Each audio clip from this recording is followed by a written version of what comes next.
Right in his first year, he became the youngest $1 million earner in his company. Today he belongs to the top 10 of a $1 billion company. I feel very honored to introduce him as he not only achieved all these things, I also call him a very close friend. So please, everybody get up as I call out his name.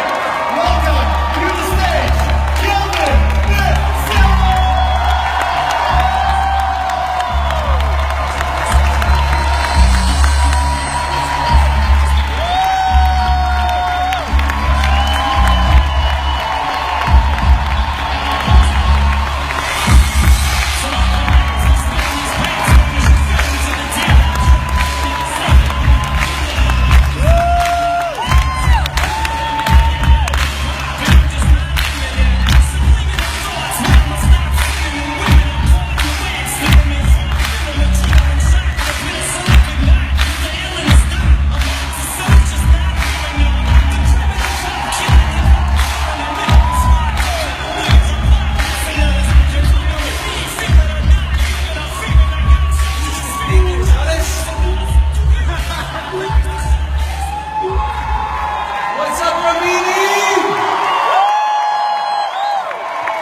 To speak into your lives.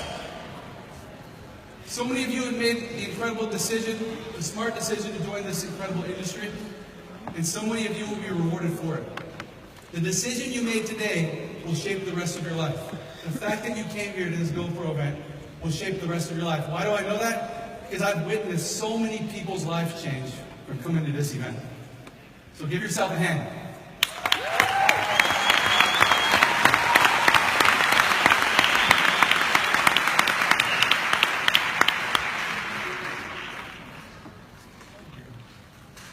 Imagine the life of a fighter, a professional fighter. Man, that job must be hard, right? Can you guys imagine the countless hours they have to put into that profession? Imagine how many times they have to get hit each and every day. How many times their brain hits the back of their skull over and over and over again. How many times in a lifetime a professional fighter has to get knocked down in order to get back up again? Can you guys think of some of the great fighters? Muhammad Ali, Mike Tyson, Triple G, Evander Holyfield, George Foreman, Joe Frazier. All these guys, incredible fighters. Imagine the time they put into that fight. Imagine the time they put in to get to where they got to. They all understood there was a price to pay in order to get to where they got. My life, I feel, has been like a fight. The slide will work. Next slide. The opening bell. I was 8 years old, growing up in some of the poorest places in the United States. I grew up in Oakland, California. I grew up with a single mom, my brother and my sister. And I remember as a young kid how hard it was just to keep food on the table. My mom worked multiple jobs just to provide for my brother and my sister and I. How many jobs she had to start over and over and over again. My brother and I decided to fight at an early age. Mowing lawns and washing cars. We'd go outside when the other kids were playing. We'd do work, bring home the money to help my mom just keep the lights on, to keep the water hot, to keep the gas on. Anything we could do to relieve stress from her. As we got older, we wanted to be the first ones in our family to go to college. We went to a private all-boys Catholic high school. We were poor. My brother and I worked 3 jobs a day to pay our own tuition. We were janitors in the morning. We worked at a gas station after our sports practice when school got out. And we worked at a restaurant until 11 o'clock at night. We'd take the bus home and take the bus right back to school at about 5 o'clock in the morning. And when we missed the bus, we'd sleep in the gas station bathroom. To us, that was all we knew. That was a familiar place to us because that's all we knew. And in order for us to get to where we wanted to be, we knew we would have to pay that price. And we understood that. We became the first ones to go to college, graduated college, started my own company, mortgage banking, real estate company. From 2003 to 2007, became very, very successful. And the market crashed in 2007, and I was right back on the ground. And I felt like I lost everything. Persistently, my neighbor shared with me network marketing for the first time. Never knew what it was, never knew anybody involved in the industry. And I reluctantly got started. And I'm telling you guys, I entered a company in an industry that had momentum like you wouldn't believe. It was crazy. Nobody really had to develop any skills when I got involved in that company. In the end, that hurt me. But when I first got started, it was amazing to me. Have you ever heard the saying, float like a butterfly, sting like a bee? Muhammad Ali is how he described his career in boxing.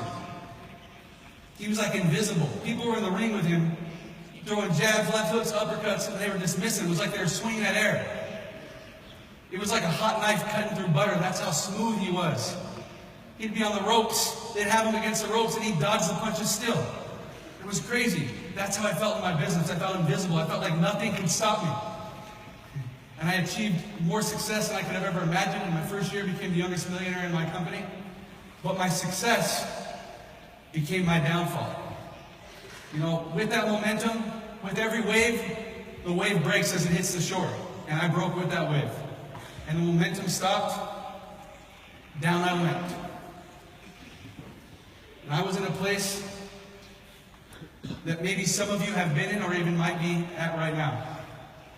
And I remember watching the reaction of so many people in my business who were engulfed in that momentum stage, and then just to watch it crash, just to watch the business sort of just die or not be, interesting anymore.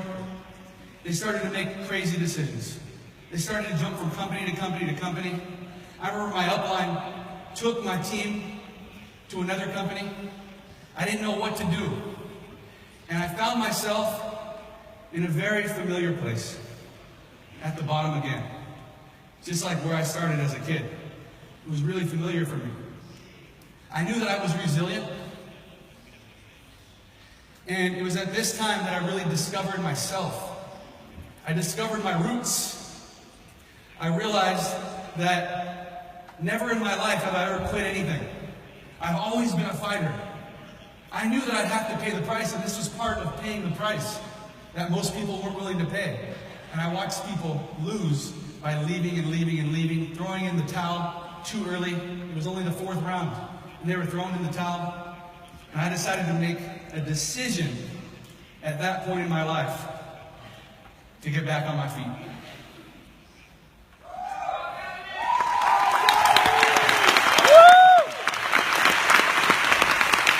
I decided that if I can do it once, I can do it again. I didn't want to be that one-hit wonder. When everything was going great, I had success, and when it was going bad, I jumped to the next thing. I wanted to be an example for my team. I wanted them to see when the going gets tough, the tough gets going. When you get knocked down, you get back up. That's what I wanted to see. That's the example I wanted for my team. I'm going to play a video for you real quick.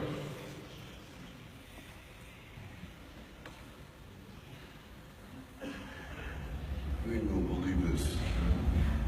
Well, you used to fit right here. I'd hold you up and say to your mother, this kid's gonna be the best kid in the world. This kid's gonna be somebody better than anybody ever knew. And you grew up good and wonderful. It was great just watching you every day. It was like a privilege. Then the time come for you to be your own man and take on the world, and you did. But somewhere along the line, you changed. You stopped being you. You let people stick a finger in your face and tell you you're no good. And when things got hard, you started looking for something to blame, like a big shadow. Let me tell you something you already know. The world ain't all sunshine and rainbows. It's a very mean and nasty place, and I don't care how tough you are, it will beat you to your knees and keep you there permanently if you let it. You, me, or nobody is gonna hit as hard as life.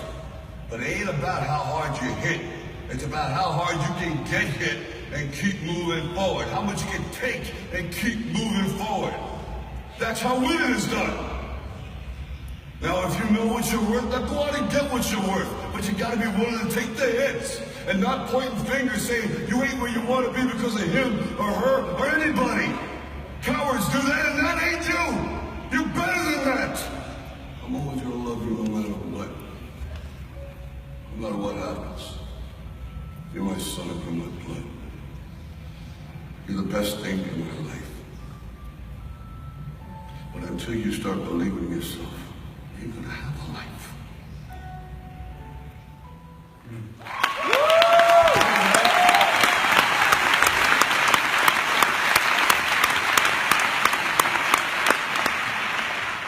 When I chose to make that decision to get back up, I realized that I had to be loyal to myself.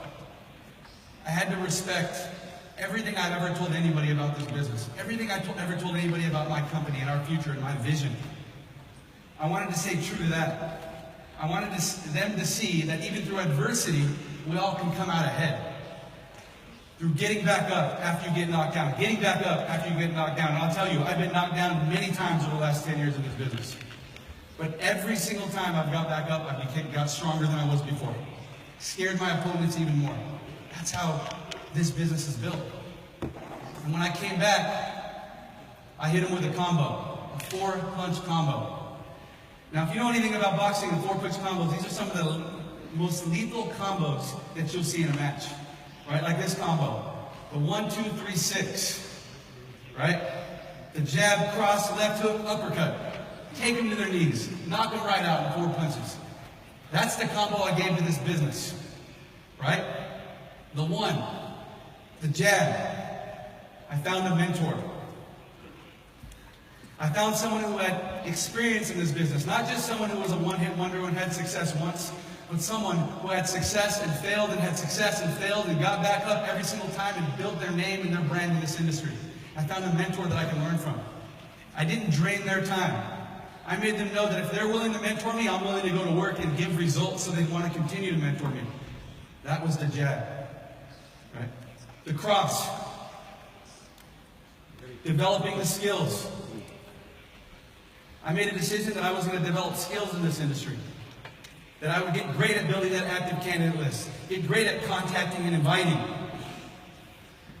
I would get great at sharing my products and showing the plans. I would be great at following up and following through and enrolling them and putting them through an incredible getting started process so they can be successful as well. The left hook, empowering the people within my organization to take ownership of their business. The best duplication has the best example. You can be the best example in this business, you're going to have the best duplication. If all you do, every time you get knocked out or knocked down, is jump to the next shiny object or the next best thing, what do you think your teammates are going to do? They follow the leader. It doesn't matter how good you're doing, they remember what you did when that happened, so they're going to do the same thing. Empower the people to take ownership. Empower them, teach them by doing. And when you're developing the skills from your cross, the left hook's going to follow through. They're going to duplicate that. They're going to be empowered to go take this business and give it a life of its own. And then finally, the uppercut. Promoting and leveraging events like these. Promoting and leveraging the events in your own company. Your team is only as big as the butts in the seats here. It doesn't matter how many people you've enrolled and how quick your team is growing. It's the people that at these events that will keep your business living forever. Promoting these events. Why? Because at these events are where the decisions are made. And most often never happens that when you start to teach a teammate of yours something that has to do with this business, they ever listen. It's when they get here and hear the same exact things on stage that you've already told them, they're going to actually have a light bulb go off. It's going to change their life. They're going to have an aha moment. It only happens at events like this where people make the decision to really make it happen, to really go pro. So today, you guys have a decision to make. You guys have to make the decision whether you're going to go professional or not. Whether you are going to be a professional fighter that you need to be in order to have real success in this business. Just like in this business, there are poser fighters, amateur fighters, and professional fighters. The posers you can find at 3 a.m. in every bar, pub, or nightclub all around the world. The amateur fighters, they want to go pro, they're telling their coach everything they want to do to go pro. They only go 4 rounds at max. It's those people who put in the time, who pay that price, that actually can go pro and be able to fight those 10-round fights. And it's a few of those people who decide to fight in the championships and go all 12 rounds. There are too many amateur fighters in this business, throwing in the towel way too early. When the 4 rounds are done, they're off to the next fight. When the 4 rounds are done, they're off to the next fight. Too many amateurs. Eric Rory said we got to raise this business up. And it only happens with you making a decision to fight a professional fight of your life. How many of you want to make the decision to become a professional in this business? Let me hear it. Let me hear it. I know you're digging deep right now in yourself. Your life is flashing right before your eyes. But I'm telling you, you can make the decision here just like I did and just like many people in these tables have made at one point in their life in order to go pro. Now what I want you guys to do is I want you guys to help me get this fight started, all right? So when I say these famous 5 words to start every professional fight in the world, let's get ready to rumble, I want you to get to your feet and cheer as loud as you've ever cheered for the greatest fighter of all time, which is you. You guys understand? Okay, on 3, right? 1, 2, 3. Let's get ready to rumble!